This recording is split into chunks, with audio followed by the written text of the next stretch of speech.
Guys నేను ముందే చెప్తున్నా. సో ఏపీ ఇంటర్మీడియట్ పబ్లిక్ ఎగ్జామినేషన్కి సంబంధించి రిజల్ట్స్ అయితే రిలీజ్ అయిపోయాయి. So first year and second year అయితే so first of all pass అయిన స్టూడెంట్స్ అందరికీ congrats. At the same time fail అయిన వాళ్ళకి ముందే చెప్తున్నా.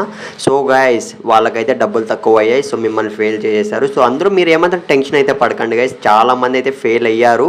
సో ఎందుకంటే ఫెయిల్ అయిన వాళ్ళు డిప్రెషన్లోకి అయితే వెళ్తుంటారు. వాళ్ళ కోసం అయితే నేను చెప్తున్నా. సో సప్లిమెంటరీ అనే మనకు సో ఆప్షన్ అయితే ఉందన్నమాట. సో సప్లిమెంటరీ ఫీజు అనేది వాళ్ళు తినడం కోసం అయితే ఈ విధంగా అయితే చేస్తున్నారనమాట. సో పేపర్ కరెక్షన్ అనేది 10 రోజులు అంటే తక్కువ రోజుల్లోనే మీకు కరెక్షన్ అనేది చేశారంటే మీరు అప్పటికే ఆలోచించండి. సో ఫెయిల్ అయిన వాళ్ళు పాస్ అయిన వాళ్ళు సంతోషించాల్సిన అక్కర్లేదు. ఇక్కడ మళ్ళీ చెప్తున్నా. సో గైస్ పాస్ అయిన వాళ్ళని వదిలేయండి. సో ఫెయిల్ అయిన వాళ్ళకి కూడా మళ్ళీ చెప్తున్నా, మీరైతే మాత్రం టెన్షన్ అయితే పడకండి. సో హ్యాపీగానే ఉండండి. సో సప్లీలో పాస్ చేస్తారు గైస్. మీరు ఎందుకు సో చాలామంది డిప్రెషన్లోకి అయితే వెళ్తుంటారు, బాధపడకండి. నేనైతే చెప్తున్నా కదా. సో ఇంకో విషయం ఏమంటే సో సప్లిమెంటరీ డీటెయిల్స్ అయితే వచ్చేసాయి అనమాట. ఎవరైతే సప్లీ రాయాలనుకుంటున్నారో వీడియో ఎండ్ వరకు అయితే చూడండి. సో వీడియో స్టార్ట్ చేసే ముందు సో నా సపోర్ట్ ఎప్పుడు ఉంటుంది. సో ఛానల్ సబ్స్క్రైబ్ చేసుకొని పెట్టుకోండి. సో హ్యాపీగా ఉండండి. ఇకపోతే సప్లీ డీటెయిల్స్కి వెళ్ళినట్టయితే ఒక్కసారి మీరు స్క్రీన్ మీద అయితే గమనించండి. సో వచ్చే నెలలో మనకు సప్లిమెంటరీ ఎగ్జామినేషన్స్ అయితే డీటెయిల్స్ రావడం జరిగింది.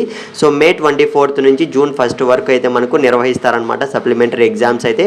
సో ఆన్లైన్లో ఫీజు అనేది పే చేయడం కోసం అయితే మనకు సో 18 నుంచి ఈ నెల 24 వరకు అయితే 24 వరకు అయితే ఛాన్స్ ఉంటుందన్నమాట. సో దీనికి సంబంధించి మీకు ఎటువంటి చిన్న డౌట్ ఉన్నా కింద కామెంట్ అయితే చేయండి. సో ఇంకో విషయం ఏమంటే సో రీకరెక్షన్ అండ్ రీవెరిఫికేషన్ పెట్టుకోవాలనుకుంటున్నారా సో మీకైతే 18 నుంచి 24 వరకు అయితే ఛాన్స్ ఉంటుంది. సో డౌట్ ఉంటే కామెంట్ చేయండి గైస్ ప్లీజ్.